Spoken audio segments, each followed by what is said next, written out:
Uma das coisas mais assustadoras que a gente nota ao olhar ao nosso redor, na nossa sociedade, não só no Brasil, mas em qualquer país do mundo hoje em dia, talvez seja a desesperança. A gente vive em um tempo onde o sofrimento foi tão normalizado e a nossa consciência foi tão cauterizada que quando a gente está diante de uma pessoa necessitada, uma pessoa que muitas vezes acabou de chegar no seu limite, o nosso único pensamento, a única coisa que vem na nossa mente é algo, por exemplo, você é um fraco, você não duraria um dia na minha pele. Não é isso que a gente pensa na maioria das vezes? Agora, uma pessoa com um pouco mais de empatia, uma pessoa não tão presa nessa matrix, muitas vezes pode se perguntar, ora, cadê Deus nisso tudo? Cadê os milagres que a Bíblia tanto mostra nos dias de hoje? Quando Cristo, por exemplo, no caso daquela mulher junto ao poço, encontrou aquela mulher, tocou o coração dela, fez ela se sentir querida, abraçada por Deus. Essa pode ser até a sua situação nesse momento. Você pode estar cansado de querer se adequar a tudo, cansado de ter que se adequar às exigências do mercado de trabalho, aos costumes que são impostos à sociedade por uma série de agendas ali das pessoas que tomam as decisões de quais tendências naquele ano vão ser empurradas goela abaixo nas massas, não é? Cansado de todo esse sistema apático que a gente vive para trabalhar, a gente trabalha para conseguir pagar as contas, para ter condições de continuar trabalhando e não acabar perdendo seu emprego. E vamos falar a verdade aqui, por mais que todo mundo fale que se sente pertencente a esse sistema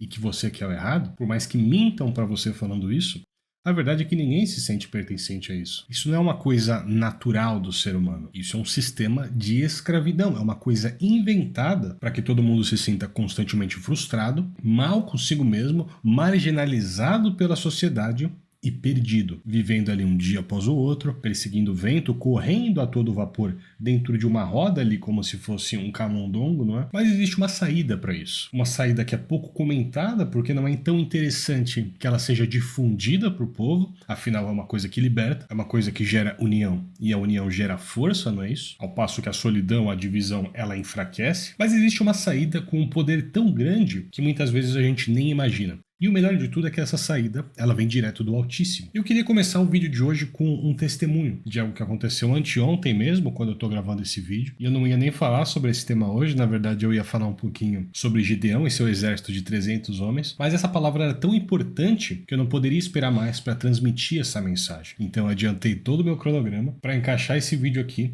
para que você possa estar assistindo. Então já se inscreve no canal, já deixa o seu like no vídeo, porque a solução para muitos problemas que a gente vive hoje no Brasil e no mundo vai ser abordada aqui hoje, tá? E anteontem, domingo, tô gravando esse vídeo numa terça, eu tava saindo ali do meu diaconato, né? Para quem não sabe, eu sirvo como diácono em uma igreja batista aqui em São Paulo. Essa igreja é um pouco longe da minha casa, então de vez em quando eu pego uma carona ali com o líder da minha equipe. Só que domingo ele ia para um outro lugar. Então eu acabei voltando para casa de metrô, em pleno domingo ali de terno preto, camisa branca, no estilo daquela série de 2011 lá, o Person of Interest, que eu tô assistindo só agora em 2025, mas é uma série que, por incrível que pareça, fala sobre muita coisa que a gente tá começando a viver hoje. Essa série, o governo ele fez uma inteligência artificial ali, após alguns ataques do ano de 2001, mais ou menos ali no mês de setembro, e essa inteligência artificial, ela monitora tudo. Ela tenta prever ali quando alguém começa a planejar novamente esse tipo de ataque. Só que com esse sistema, SA, ela consegue prever praticamente qualquer crime, porque ela vê sempre que alguém está premeditando ali nas suas redes sociais e algum comportamento estranho, fazer alguma coisa errada. Então sempre que a SA prevê algum crime, ela envia em código ali para o programador desse sistema, ele por sua vez passa essas informações para um ex-militar que ele contratou para ajudar essas pessoas em risco. Não vou entrar em pré-crime aqui, porque isso é um tema muito extenso e muito complexo da gente tratar hoje, não é o propósito, mas esse ex-militar, por sua vez, ele aparece do nada ali na vida das pessoas que estão correndo perigo, ele salva essas pessoas e sai andando, como um completo estranho ali na vida delas. É muito boa essa série, fica a minha recomendação, mas o que isso tem a ver com a palavra de hoje? Isso tem tudo a ver com a palavra de hoje, fica aí que você já vai entender melhor, tá bom? Então, eu saí da igreja, fui pro trem, eu escolho sempre os primeiros vagões porque eu acho eles mais tranquilos, e eu fiquei em pé posicionado na porta oposta ao embarque. E tinha uma senhora sentada ali de frente para mim, uma senhora de uns 40 anos, 35 anos. E aí algumas estações à frente entraram duas meninas de mais ou menos 20 anos e se posicionaram ao lado dessa senhora. Então do nada ali, essa senhora começou a gritar com essas duas meninas, começou a insultá-las, elas deram uma risada de deboche ali e foram pro outro lado da porta. E essa senhora continuou gritando ali por mais 1, 2 minutos, só que eu reparei que essa senhora estava sofrendo. Então, desde esse momento, eu iniciei uma oração a Deus, intercedendo ali por aquela vida, pedindo também uma palavra para eu poder orar com ela ali naquele trem, porque para quem não sabe, eu sou bem ruim de oração, tá? Eu não tenho aquela eloquência que muitos pastores têm, em orar ali por vários minutos, falando coisas bonitas, e uma intercessão pessoal. É claro que nas minhas orações pessoais, eu converso sim bastante com Deus, mas para orar em voz alta com alguém, eu acho uma coisa muito difícil. Para mim é muito difícil encontrar as palavras. Então, desde esse momento, enquanto a senhora gritava ali, eu fui orando a Deus para tentar ter um impulso para conseguir me aproximar daquela senhora, para eu conseguir começar a orar junto com ela, porque para fazer o mal muitas vezes a gente é tão corajoso, né? Mas para fazer o bem nós somos grandes covardes. Se é para se vingar de alguém no trabalho, a gente planeja, premedita tudo certinho. O ditado que diz que a vingança é um prato que se come frio, é exatamente isso. Mas e pra fazer o bem a alguém? A gente sempre encontra uma desculpa, né? Eu me incluo nisso, tá? Então eu ia descer ali na estação Pinheiros, e já tava chegando nela, mas eu tava na intenção de perder essa estação, se Deus assim direcionasse, e orar com essa senhora e depois voltar. Não teria problema nenhum em fazer isso, porque eu queria realmente fazer uma oração com aquela mulher, mas eu não estava conseguindo ter aquele impulso de ir lá e abordá-la, entendeu? Eu sou uma pessoa muito tímida, então para mim isso é uma coisa bem difícil. Quando acontece é pelo Espírito Santo mesmo. Eu fui orando ali baixinho, e chegou uma hora que essa mulher, ela pediu desculpas para essas duas meninas que estavam ali do outro lado da porta, falando que o problema era com ela, que era uma coisa espiritual realmente, e ela começou a desabafar ali frustrações que ela tinha guardado dentro dela, que a incomodavam naquele momento. E essas duas meninas, elas, por sua vez, começaram então a xingar aquela mulher. Elas começaram a criticá-la. E eu continuava fazendo essa oração, ainda não me tinha vindo nenhuma palavra, nenhum impulso de ir lá, até que chegando na estação Pinheiros, veio a resposta de Deus. Você não consegue orar, mas e anunciar o meu amor por ela logo antes de sair? Você consegue fazer isso? E eu fiquei muito feliz, ora, isso eu consigo fazer. Então logo depois disso, chegou a estação que eu ia descer ali, a estação Pinheiros. Nesse momento já estava todo mundo exaltado ali. Eu tive a força de Deus para encostar no ombro daquela senhora com ternura, olhar dentro dos olhos dela e transmitir a mensagem. Jesus ama muito a senhora, viu? Ele não se esqueceu de você. Aquela senhora desviou o olhar, fez que sim com a cabeça e começou a chorar. Então, com a mensagem entregue, eu pude sair daquele vagão, a tempo ali da porta se fechar, e seguir o meu caminho para casa. E aí o senhor falou, lembra daquela série que você está assistindo? Onde o senhor Reese, que é o nome do protagonista, aparece do nada como um agente ali, como um milagre para salvar a vida de uma pessoa? Hoje, você foi um agente de Cristo. Hoje você foi um milagre para alguém. Mas foi uma coisa tão pequena, né, senhor? Pois é, o reino de Deus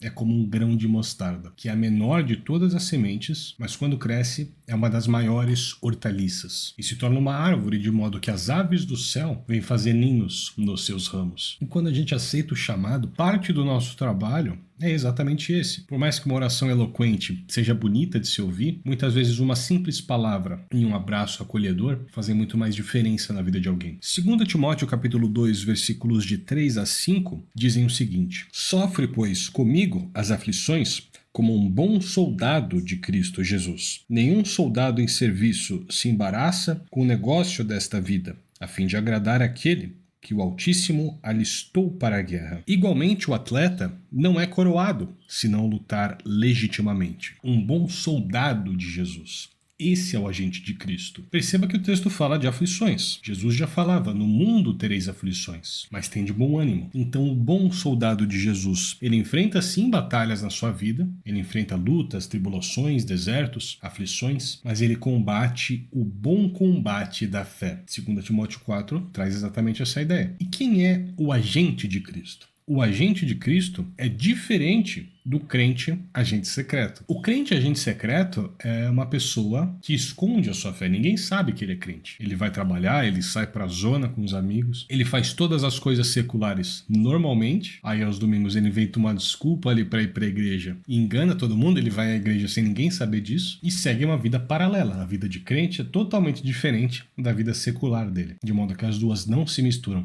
Esse é o crente agente secreto. O agente de Cristo não. O agente de Cristo, ele é diferente diferente disso. A gente lembra, por exemplo, daqueles filmes antigos de espionagem, 007, vários outros também. E em muitos deles, eles costumam falar que a organização XY, ela tem olhos e ouvidos em todo lugar. Ela tem as mãos em todo lugar. A Hydra, por exemplo, ali da Marvel, traz exatamente essa ideia. E o agente de Cristo, o bom soldado de Jesus, o exército do Senhor, ele também se adequa nesses padrões. Esses padrões, na verdade, precisam ser usados pelos agentes de Cristo. Eles são pessoas comuns. Nós somos pessoas comuns, todos da nossa vida sabem que nós somos crentes, que nós somos cristãos, porque crente é aquele que crê, não é? Não necessariamente uma pessoa precisa ser protestante para ser crente, isso é uma palavra muito mal utilizada. Crente é aquele que crê com base em uma fé verdadeira, é diferente, por exemplo, do crédulo, que tem uma fé cega, né? Mas o agente de Cristo é uma pessoa normal, só que é uma pessoa que fica sempre atenta, sempre antenada, sempre à espreita, como se fosse um cão policial treinado, esperando um comando. E quando o agente de Cristo vê uma oportunidade em qualquer lugar, seja no trabalho, seja na rua, no transporte público, em uma situação onde ele encontra alguém desamparado, ele entra em ação, agindo no nome de Cristo e leva o amor de Jesus, como um anjo, como um desconhecido, como alguém que foi colocado ali naquele momento diretamente por Deus para entregar uma mensagem àquela pessoa, porque afinal esse é o caso. E para a pessoa que está recebendo esse amparo, esse é um verdadeiro milagre. Muitas vezes a gente não tem nem ideia. Por mais pequena que seja a ação,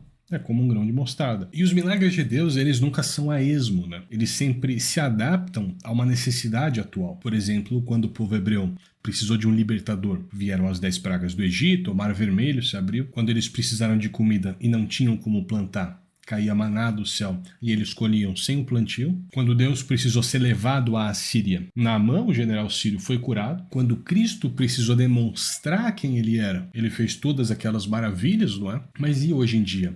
Qual é a maior necessidade da nossa nação? É o amparo, o companheirismo, a ajuda financeira também em muitos casos, mas principalmente um abraço, uma palavra de conforto. As pessoas, elas estão tão sozinhas hoje em dia, né? Tão abandonadas pelo mundo, pela sociedade, tão marginalizadas, tão rejeitadas por todos, e o amor de Cristo faz uma diferença tão grande, a gente não tem ideia do que é isso. Um dos maiores milagres que alguém pode experienciar hoje em dia, muitas vezes não é nem a cura de uma enfermidade que poderia ser curada por um médico. É claro que Deus agia e continua agindo no sobrenatural muitas vezes, mas Deus não é alguém que fica fazendo truques de mágica ali para provar alguma coisa para alguém. Os milagres divinos, muitas vezes eles vêm em uma área que a sociedade não é capaz de prover naquele momento. E a nossa sociedade não seria capaz de prover, nem ao menos se tentasse, nem de perto, o amor de Cristo Jesus. Quando a gente recebe o amor de Cristo, quando a gente faz parte de algo que não é líquido, que não é vazio como as coisas desse mundo, que não é vaidade, que não seja frívolo, algo que tenha realmente significado, isso a sociedade não é capaz de prover. E é aí que entra o maior milagre de Deus nos dias de hoje. E isso tem um significado muito grande. E isso a gente pode levar para as pessoas. Sabe, 90% das pessoas do nosso país, mais ou menos, se declaram cristãs. Imagina se um quarto dessas pessoas fossem agentes de Cristo. Você quer ver mais milagres acontecendo para as pessoas necessitadas? Seja você um milagre. Se sobrar dinheiro, você pode muito bem partilhar esses bens com as outras pessoas, principalmente ali muitas vezes com um completo desconhecido na rua, que você vê que está desesperado, que você vê que chegou ao seu limite. Se não sobrar dinheiro, você pode orar com essa pessoa, você pode entregar uma palavra de amor, você pode dar um abraço. Você vê alguém chorando na rua, você pode se aproximar e dizer: olha, eu não sei o que você está passando, mas Deus sabe e Ele não se esqueceu de você. Tudo isso, é claro, mediante oração, mediante a direção do Espírito Santo. A gente não faz esse tipo de coisa, a gente não é capaz de fazer esse tipo de coisa por conta própria, mas Deus nos direciona para isso. E olha que oportunidade maravilhosa que Deus nos dá com esse chamado. Quem já não pensou em algum momento da sua vida, seja na infância, na adolescência, em ser um agente da ABIN, um agente da CIA, um agente do M6, hoje Cristo te chama para ser um agente dele nessa sociedade doentia. Cristo te chama para ser leal a ele, para atuar como um enviado dele. Afinal, é isso que nós somos. O filme Matrix também traz mais ou menos esse conceito, né? Onde aquele grupo chama algumas pessoas dentro da Matrix para saírem de lá, para acordarem para a realidade. Naquele momento eles estão infiltrados na Matrix como pessoas comuns, quase como um vírus ali, e eles vão acordando quem dá para acordar, libertando aquelas pessoas. Isso em parte também é um trabalho do agente de Cristo, atuar como um infiltrado dele nessa matrix, que é o nosso mundo doentio, o nosso mundo tomado pelo maligno. E lembrar as pessoas que Jesus ama elas. Jesus não se esqueceu delas, que nós somos apenas peregrinos aqui. Em 1 Reis, capítulo 19, versículo 18, Deus fala para Elias, no momento em que ele se sentia sozinho, que ele se sentia com medo e temia pela sua vida. Deus fala o seguinte para ele: também conservei em Israel 7.000, todos os joelhos que não se dobraram a Baal e toda a boca que não o beijou. O exército de Cristo, ele está em toda parte. O problema é que grande parte desse exército continua dormindo. Então a gente precisa também, através do nosso testemunho, despertar o exército de Cristo, despertar os agentes adormecidos. É aquela velha frase lá de Efésios 5, né? Desperta, ó tu que dormes, levanta-te dentre os mortos e Cristo resplandecerá sobre ti. E essa é a maior falha, é o maior vírus desse sistema corrompido. O poder do amor de Cristo e a abrangência do seu exército. E ele te chama hoje para fazer parte disso, para ser um bom soldado de Jesus, para ser um agente de Cristo.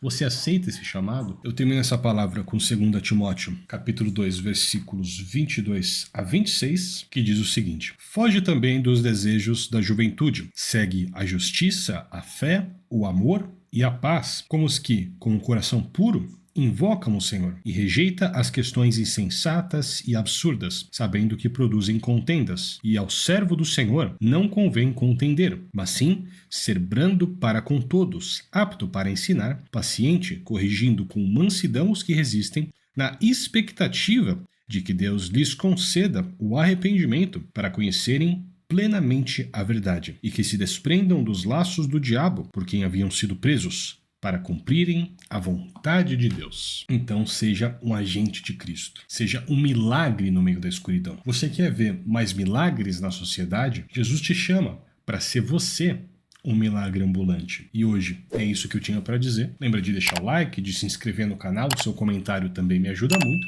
E que Deus o abençoe e até a próxima.